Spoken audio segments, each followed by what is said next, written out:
to welcome Daniela Mitterberger for several reasons. One reason is that we provide here the stage, as you've seen, for young researchers, and Daniela is, so to say, the female young researcher. She just finished her PhD this year, and we just caught her on her jump to the States, where she is commencing her tenure track at Princeton. So she's starting her assistance professorship there in a couple of weeks. So we're super proud to have you caught right in that moment of your academic career. So Daniela studied architecture at the Academy of Fine Arts, and then joined the Grammatio Cola Research Group, where she conducted her PhD research and also conducted a research project, I think, at the Applied Arts in Vienna. But what is so special about you is not only that you have an amazing academic career at your extremely young age, I don't know if I can say that, but you're 35, but also that Daniela founded an architectural office together with Tiziano Derme. And, you know, if you're under 40 as an architect, you're not building anything, but you're really literally doing commissions, so you're also building architects, practicing architects, and they also had amazing contribution to the Venice Biennale in 2021. And when I heard that an Innsbruck-based young office is contributing to the Venice Biennale, I went into the curatorial exhibition. You know, I wanted to read your name somewhere on the list, and suddenly I stood in front of the central piece of the curatorial exhibition, and it was your robotic installation. So I think it's very special that such a young office has achieved such great acknowledgement already, and I guess you can't talk about all of that today, but we're really looking forward to your talk. Thank you.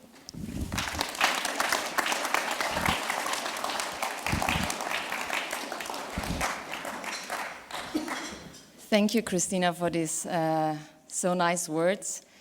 I'm very happy to be back in Vienna and here in this beautiful place. And I'm very excited to present to you today my research on adaptive digital fabrication, human augmentation principles and workflows for computational design and robotic fabrication. I was already great introduced. I will show today work from my academic career, but also from our practice. This is a picture of the Immersive Design Lab at the ETH Zürich. Currently, I'm still co-leading the Immersive Design Lab, where we're really researching on all the XR and machine learning technologies that we can use to advance design methodologies. And from January on, we'll be in Princeton working here in the Embodied Computational Lab, again on human augmentation workflows and robotic fabrication. So the research I'm showing you today introduces novel human-machine collaboration workflows in architecture by redefining the role of the human and human decision-making in digital design and robotic fabrication. Digital and robotic fabrication has become commonplace in architectural research and academia, as we saw today with great presentations. So this has enabled us to build more complex, customized, and precise structures. So compared to manual fabrication, machines are very good at repetitive tasks, lifting heavy loads, and can provide high precision. Until now, most robotic construction processes are very feed-forward and aim for full automation. They're based on well-defined linear sequences of actions. That means the work environment, the materials, and processes should stay constant. So this, of course, brings a lot of limitations with it. So if we look at the construction industry today, we find a lot of processes that are unpredictable, inaccurate, complex, and involve materials with nonlinear behavior, such as mortar, as you can see here. And it is these characteristics that make these processes very difficult to automate, and why most of them still rely on manual labor. Humans are very good in reacting quickly. We are good in improvising. We are good with dealing with complex situations. And this is because we have tacit knowledge.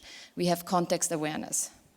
We are also very dexterous. That means we're very good with working with malleable and soft materials. And this is also the reason why humans are still necessary to assist with the shortcomings of robotics and digital fabrication, as you can see here in these pictures. However, the role that the humans have is still marginalized because the current processes do not include their actions in the digital control logic. And there are several reasons for this.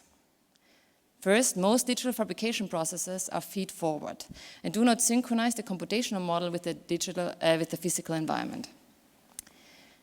They are inflexible distribution of tasks. So it's either the robot that fabricates or the human. And in the latter case, human actions are not included or linked with the digital model. And third, we lack human interaction capabilities. So we lack tracking systems and user interfaces to inform and instruct humans about fabrication tasks and include their decisions and actions into computational frameworks. So the motivating question of all my research until now was, how can we better include human actions and decisions in digital fabrication so that we can combine the qualities of humans with automated systems? And if we look at other fields, we see that they already investigate how we can combine humans and machines. So this is a video from the medical industry where surgeons and robots work collaboratively, greatly simplifying technological problems and enabling humans to work intuitively and precisely. Human-machine feedback loops can be roughly defined in two categories, depending on who is actuating, who is fabricating. So it's either the human or the machine. So here an example from the art world, where the human is the actuator and the machine provides electronic input. The opposite, human input and machine output, can be seen here with the synthesizer. So that means the human gives input by turning wheels, playing buttons, and is filtered through amplifiers and modulators and results in a final digital music piece. So these concepts are very interesting from medicine, digital art, and electronic music. And I do believe that if we include that into architecture and digital fabrication, we can greatly benefit from them. So to include human actions and decisions, it's necessary to augment the human, to collaborate and communicate with machines via craft-specific user interfaces and diverse tracking and interaction systems. We also need better feedback-based computational models. We need process digital twins to synchronize the digital with the physical workspace. And depending on who is fabricating, the human or the machine or both, we need different cooperative building workflows for architecture. And I would like to show you how I implemented these concepts and methods in 4 projects, 3 of them coming from my work at Grammatio Cola Research at ETH Zürich, and 1 coming from a peak project done at the University of Applied Arts, together with Martin Gasser here and Tiziano Derme. The first project that I want to show you is augmented bricklaying. It's an example of what I understand as digital craft. And the project asks a question on how we can enable humans to build complex structures with robotic precision while preserving craft qualities. Augmented bricklaying explores the craft of bricklaying, as the name says, and it looks at how we can instruct masons in real time by an AR system, an augmented reality system, and a visual inertial object tracking algorithm, where I collaborated with Timothy Sandy, and how these 2 things together develop a new kind of craft. The project was done in collaboration with Katrin Dörfler, who is now a professor at TU Munich. And the result of this project was the, until now, largest augmented reality building built to date, with 14,000 individually laid bricks. And the research started with the question on how we can fabricate complex and digitally informed brickwork. So this is a client came to Grammatio Cola Research. I just started my PhD, and they asked me the question of how can we answer this question with newer tools if we do not go back to robotic fabrication. And I researched and I found 3 methods. The first one was manual fabrication, but of course with dependency on physical templates. Second one, as we saw it, robotic fabrication with limitations for on-site use and materials such as mortar, but it's very precise. And the third one, augmented fabrication. So that means combining human dexterity with geometric precision of machines. So to build with augmented fabrication, I needed to be able to inform humans or bricklayers on where and how to assemble brick walls. For this, I tracked the position of the bricks in space using the visual inertial object tracking algorithm by Timothy Sandy, and combined it with current CAD models and a craft-specific user interface. And because it was a project that was not just in a lab, but actually on a construction site in Greece, I needed to be sure that bricklayers are able to move around. So I made the whole system portable and combined it with a screen-based augmented reality system. And one key point of this research was the development of a craft-specific user interface. That means informing masons intuitively on how to assemble the brick wall. And I worked very closely with bricklayers, and I observed that they already have a method of moving bricks in space. They tap them with the trowels. And I translated this movement, this familiarity, into the user interface. And in the visual interface, I included this and used arrows to show masons in real time on how strong and where to tap the bricks. And that's how they slowly moved a brick in 3D space. It sounds like an easy task, but if you ever try to move an object in actual space, precisely in 3D space, it's quite complicated. And the length of the arrow indicated the strength of the tap, and the position informed them about the location of the tap. And one advantage of using augmented fabrication was that we could use extensive amounts of mortar, something that is unthinkable if you work with robots, or it's a nightmare if you work with robots. I also included that in the user interface. So each brick had a different amount of mortar. After the research, I moved to Kitros, and in this construction site in Kitros allowed us to test the whole workflow and the system over a period of 3 months and under outdoor condition. Again, if someone works with augmented reality, also this is a very difficult task. So the structure that we built included a total of 245 square meters of brick facade using 13,596 handmade bricks.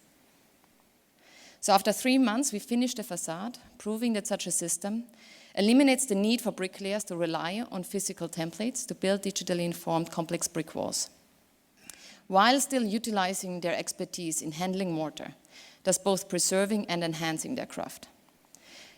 The construction of the winery facade also allowed us to gather a lot of data along the 3 months. So this helped me to understand and study the precision of each laid brick and the learning curve of the masons over a period of 3 months. So augmented bricklaying is a great example of where the machine instructs a human, augments a craft in that direction.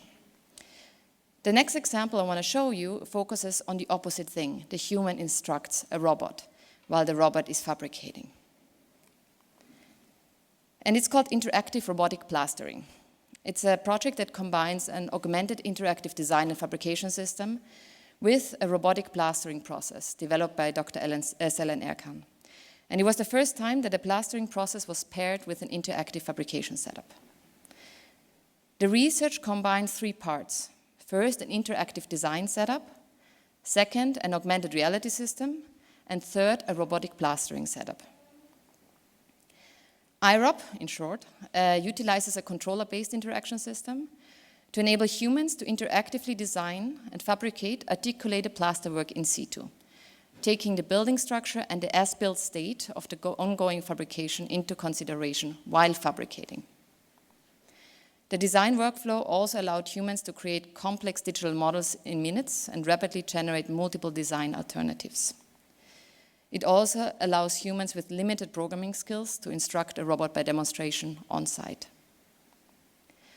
The system architecture of IROP consists of a computational setup, allowing users to choose a style, a user interaction tracking setup with projection mapping for the interactive design mode, and a robotic fabrication setup for plaster spraying.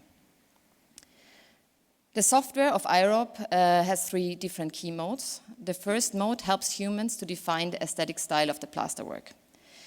So different to conventional design approaches, IROP does not require someone to make a finished 3D model. But humans choose a style to spray plaster. And this concept is very similar to Photoshop brushes, but is translated into 3D space. And these aesthetic styles allow humans to translate and remap analog human input, such as hand movements, into robotic output. And the purpose of the style system is to allow creativity while still ensuring that whatever the human is designing interactively still complies with material and machine constraints. An example of such a style system is the carving effect that you can see here. So it translates hand distance to a wall to end effector distance to a surface. And this results in ripples on the sprayed plaster. And the reasons for this is that the closer the end effector is to a surface, the more liquid plaster gets pushed away from the air coming from the spray nozzle. So by using this filter, users can creatively and intuitively adjust the texture of the plaster wall on site. The second key mode of the software is the interactive design mode. Aira provides an audiovisual guidance system to instruct the users while designing on site. To overcome limitations of purely visual cues, I discovered that it's very important to link it with audio input. So to inform users on site with voice cues and tones of major events, such as the start of the system. Site. Please mark the points on the ground. So these were the sounds that people heard on a construction site. Points are marked. Projection is starting. You can start drawing. So here they heard, for instance, the different interaction steps they could use. And again, because it's a human-machine collaboration workflow, we have to test it on site. So we let different user groups, designers as well as plasterers, test the system. So designers were our students of the MIS program who joined the research for a period of 2 months. They tested the interactive design model by developing their own styles within my computational framework. They then picked one style to design and fabricate a full-scale architectural prototype over a period of 3 weeks. And in these 3 weeks, the interactive design and robotic fabrication happened entirely on site. So here you can see the result that happened after testing what happens if we design and fabricate on the same location. And the structure demonstrated how IROP, for instance, could be used to design and fabricate entirely new forms of three-dimensional plasterwork that otherwise either require people to have a computational knowledge or require a lot of time and feedback between designers and end users. And it was not just a technical question, it was also a question of developing an entirely new way of designing. So that means an interactive fabrication digital craft that combines computational logic with tacit human knowledge and intuition. The next example that I want to show you focuses on both actuators, humans and machines. And it continues some of the thoughts that I had in augmented bricklaying. Because what was my hardest moment in augmented bricklaying was that I had to do what the machine told me. And I couldn't just adjust a brick and say, actually, it looks better like this. And I thought this is a very important moment as a human in the loop that we allow these creative moments and decisions. And out of this, the project idea of tie and knot arose.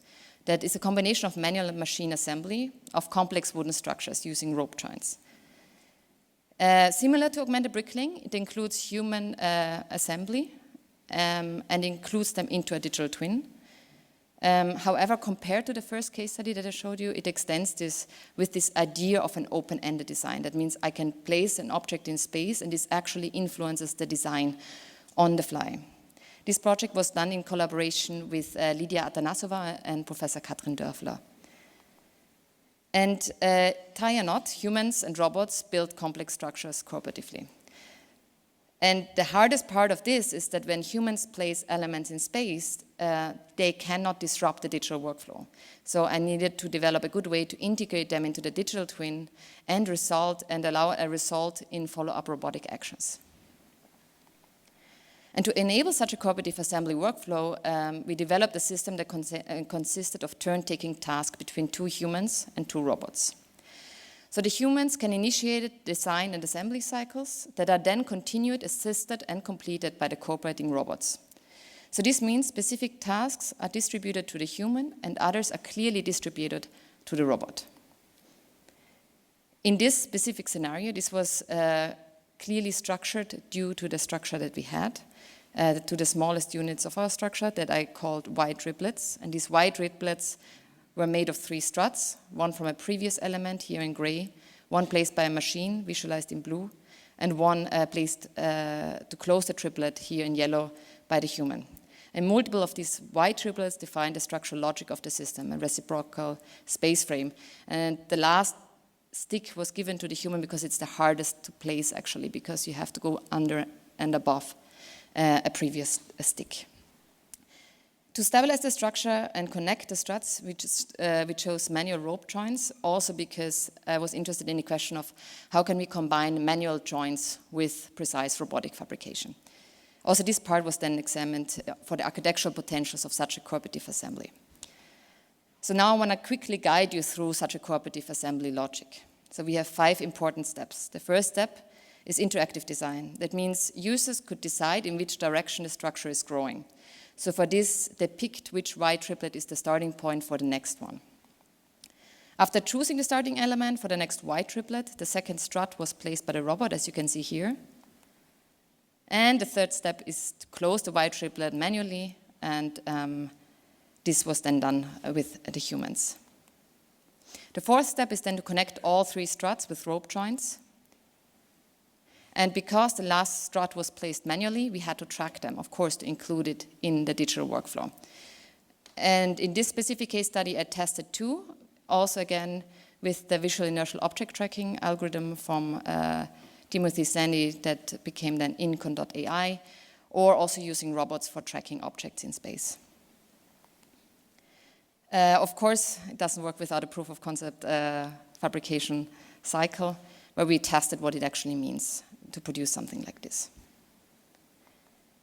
The last iteration of the similar idea and thoughts, but without the open-ended design, was just shown at the Future of Construction in Munich, which was a project together again with Professor Dörfler, Lydia Atanasova, Professor Pierluigi Da Conto, Majid Ojad, and my 2 students, Eleni Alexis and Joseph Kenny, just to name a few. Who did their master work in how developing further the user interface. And currently we are in the process of pushing it as an open source software that becomes available for everyone for collaborative workflows within the framework of Compass XR. The next project that I want to show deals with similar technical challenges and goals, but in a very different context. Looking at embodied computation and looking at from an artistic point of view. I always have to say, for me, these projects answer different philosophical and theoretical questions, but all 4 of them have a very same high technical challenge. It's always on how can we translate human decisions and input into the digital workflow, and how can we link all of these things back together. And this project is called, it was a PEAK project, co-led with Barbara Imhoff and Tiziano Derme. Martin Gasser was also on that project. And it was a 3.5, 4-year project. And the last iteration of it was called Degrees of Life. And Degrees of Life was really the idea to build a final installation that allows us to really investigate what it meant, what the research meant that we were doing. And it was exhibited at the Zentrum Fokus Forschung in Vienna. And the whole co-op reality asked the question how human presence can manipulate fabrication with biomaterials. All the previous project that I showed you, it was more the machines that were reacting to the human. In this project, we were investigating what if also the material is reacting. That means what if it's a biomaterial, a living material, and it's not just machines that are interactive, but the material itself. And this Degrees of Life was the first full-scale, we always called it proto-architectural installation, testing the results of the research. Degrees of Life aim to develop an interactive environment within an architectural space that can learn, grow, and decay in relation to human presence and behavior. For the non-verbal communication between human and living material, we were using an eye-tracking device that was able to detect where the visitor is in space and at what the visitor is looking at. The exhibition was articulated around 3 distinct, self-sustaining, closed environments, hosting 3 types of bacteria. Although the enclosed environments provided the necessary environmental conditions for the bacteria to survive, they relied on human interaction and mechanical actuation to thrive. And the exhibition pursued this idea of interactive architecture as a living system in which physical presence and new modes of observation were intertwined with tangible forms of computation. So here you can see these 3 distinct self-sustaining closed environments, hosting 3 types of bacteria: Escherichia coli bacteria, Sucrofermenta, and Cyanobacteria strains. And here you can see that we had one station to do the eye tracking localization.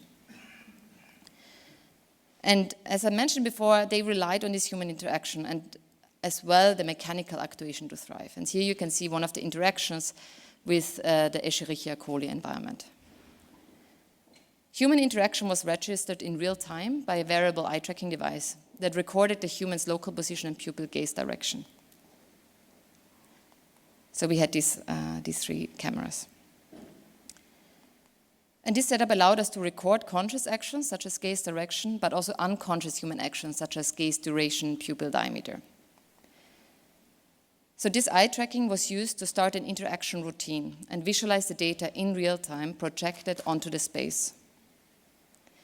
The exact gaze location, so in which of the distinct environments you were looking, and the intensity of the gaze, that means pupil diameter, time of gaze, frequency, activated a corresponding machine within this environment. And this machine then stimulated, fed, visualized, or directed bacterial growth and behavior within these specific spots.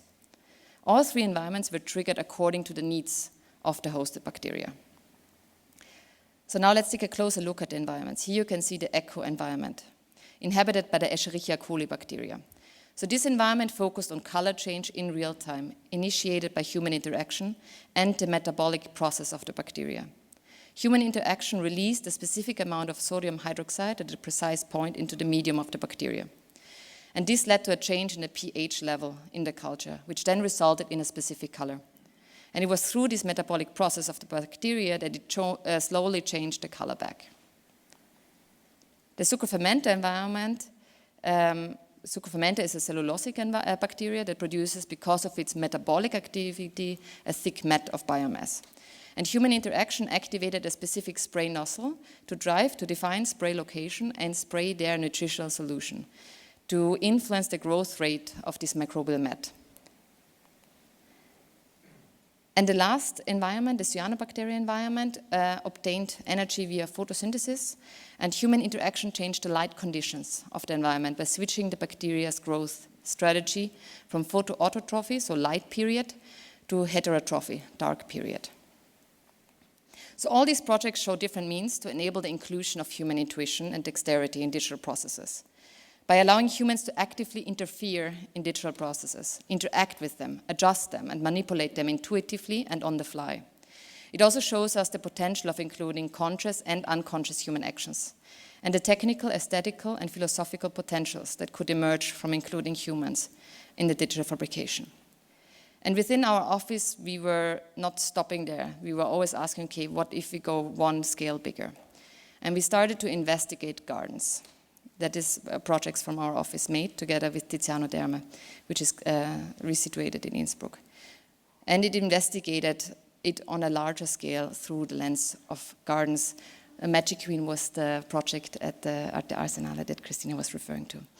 And I want to, with the last minutes, show the latest of the garden, a garden called Silver, which was also with Martin Gasser involved.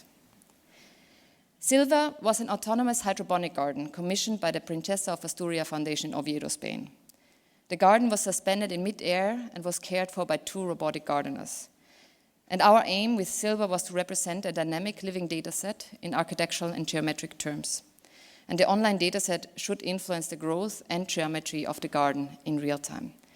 And to achieve that, we had to combine various disciplines, such as botany, computer vision, robotics, and algorithmic design, which resulted in a multidisciplinary landscape that delves into the interaction between nature, machines, and automation. Silver comprises 4 essential components. So we have 2 robotic gardeners that scan and care for the garden, a vegetative canopy that holds the garden, a real-time soundscape that makes the data audible for the visitors, and an interactive visual interface to visualize the data that is happening, because everything is interactive. So all these components collaborated to influence the garden's continuous evolution in real time. So the two robotic gardeners used a machine vision technology very similar to the ones that are used in current agricultural automation. Such a machine vision system can detect changes in the growth of the garden and release a direct response from the robotic gardeners. So each robotic gardener was equipped with an end effector that held a speaker, an RGB camera, a Raspberry Pi computing unit, and a pneumatic seeding and watering system. So the Raspberry Pi was connected to the RGB camera, and it analyzed in real-time image features. And then we used a convolutional neural network to detect a specific state of the garden. So that means we analyzed RGB values, and these RGB values adjusted the routine of the robot. So either the robot continued watering or placing seeds or moving over a specific other patch. And by that, the garden was in continuous evolution and adjustment. The hanging canopy was made of a net membrane fixed to a non-planar tubular frame. And we used a very specific substrate that had to be light enough and nutritional enough, which was made of moss and organic aggregates. And the presence and engagement of the visitors impacted the robotic garden's interactive sound space. So when the robots saw humans, this also influenced what was happening in the space. And you could also hear that. So we had this real-time soundscape, and it modified the harmonic framework. Also, the sound was influenced what the robots were currently doing. So everything that was happening visually around you was again translated into another medium to also have this multi-sensoric approach within the structure. So Silva really embodied for us the potential of converging robotics and advanced sensor system, as well as managing natural environments.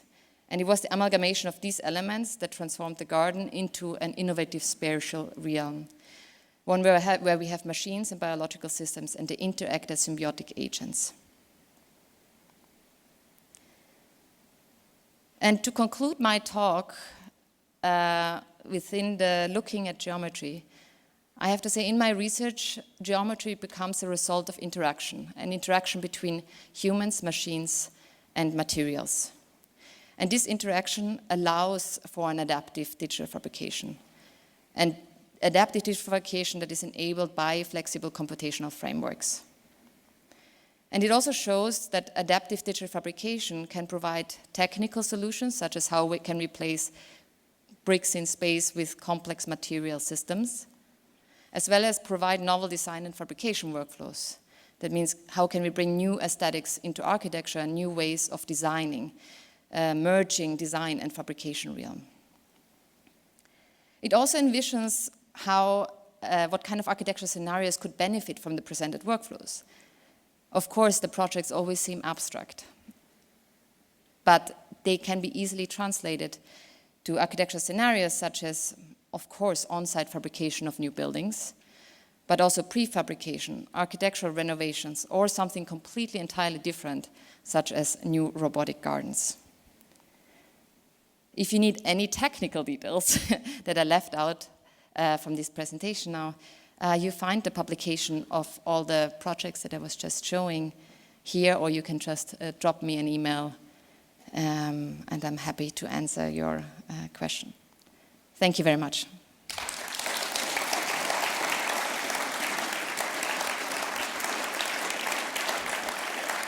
Thank you very much, Daniela, for adding another inspiring perspective to that interdisciplinary discussion today, and the perspective from a realm that we tend to forget, what we call Kulturtechnik, so design as a cultural process. And I'm looking forward to questions from the audience.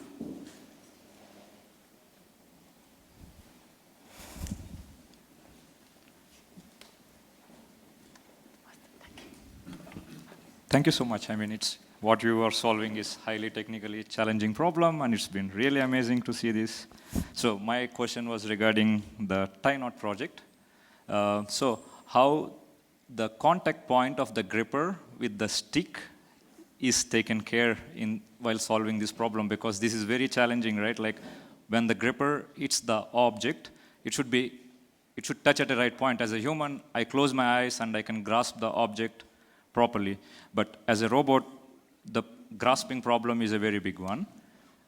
In the brick project, as I saw that you're using a suction-driven end effector to grasp the brick, like in the building project. So how was the contact point of the suction-driven gripper end effector with the brick has been solved in these two different projects, which is one of the challenging tasks, I believe. So for I think you referred to the previous one with the bricks and the robot. This was doable because we polished all the bricks to be highly standardized and really fit together. And it's exactly what I was trying to explain was that the moment you don't have this straight surface that is perfectly straightened, you encounter these problems. You have a suction tool that might not stick. You have a problem like this. So to solve it with the bricks, you need to standardize really the surface. You need to polish it. You need to make it easily standardizable. Or what I propose is maybe these moments, until we have maybe better tools, we can include the human. What I realized with the tie and knot, also with the gripping, is the beauty of precision. The more we work with digital tools, the more we become obsessed with precision. And then we move on a construction site and nothing is precise anymore. You have high local precision, but when we talk about global precision, it can be that the building is a meter built differently. So this is something that I became very fascinated by. So I do believe that, for instance, I mean, the gripping of the stick, this is solvable, this is okay. Way harder is placing of joints, especially in robotic fabrication. So I think that especially in the placing of joints, there lies a huge potential to actually include there the human. Because then you can have this imprecision of, okay, they're not exactly touching, but in these moments of the joint, the human becomes present and actually is able to connect the two parts.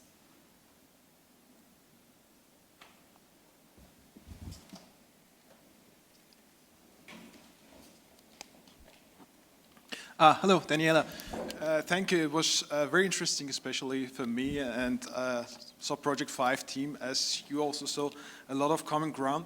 Actually, I had hundreds of questions in my mind that I still cannot formulate them into sentences. I need more time. Of course, I will get in contact with you. But one question that I have now is about the tie and knot project. I saw two mobile manipulators and two people in the video that you showed. How is the collaboration between the robots? How do they see each other? And do they know that they are collaborating, or do they collaborate individually with the human operators in the system? And also another relevant question is that how the safety of such a system, because it's so closed, and the robotic arm can have very unpredictable movements, especially if statistical or probabilistic inverse kinematic algorithms are used. I want to know more about this part, that how it's handled, because I saw that also in the video that sometimes the robot is in free drive mode and a human operator is moving the robotic arm to another position, and this was a bit confusing for me, that why this is happening. Do the robots know that what they are doing, or should the human guide them into this? Yeah, thank you. So in tie and knot, we have very strict turn-taking tasks. That means very strict order of what is happening. So normally there should not be that the robot is placing a stick and then the human is also doing something in parallel. Our robots don't know nothing. So they don't have any camera system on it. We now placed cameras to localize them on it. So for localization we use cameras now. But of course they don't know anything else. Then this lies within the human. I mean, of course we work with collaborative robots. That means this already allows you to work in close proximity. But we simulate tool paths beforehand and then we execute them. What you saw with the free motion is, so I used two methods to track objects in space. One is with the visual inertial object tracking, and the other one was actually using the robot as a highly capable measuring device, because the robot is localized, so everything within the robot's proximity I can measure. And this is something that I think is very valuable and we rarely use. We normally just localize the robot and then keep it there, but of course we can use it for tracking. So that was the part with when you see me moving it around, I was tracking the sticks. To also see what is the difference. Do I gain much more time versus high precision of the visual inertial object tracking? Now we use a third tracking method, so that's still in progress. But so I have to say that it's such a highly complex topic that I tend to solve it in splitting it in small parts. So now, currently, I was focusing on what is the visual AR interface that you need to have as a human to work well, and how do we do the sequencing of tasks. So, of course, to be very straightforward, it's not entirely human-machine collaboration, it's cooperation, because, of course, it's not happening in parallel. But that would be the goal, but we are far, so we need to move in slow steps, then we might reach it. Thanks for your question.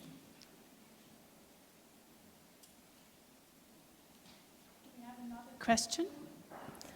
Because that already answered my question, what does a robot know about style? Nothing. So then again, thank you very much, Daniela, for your talk.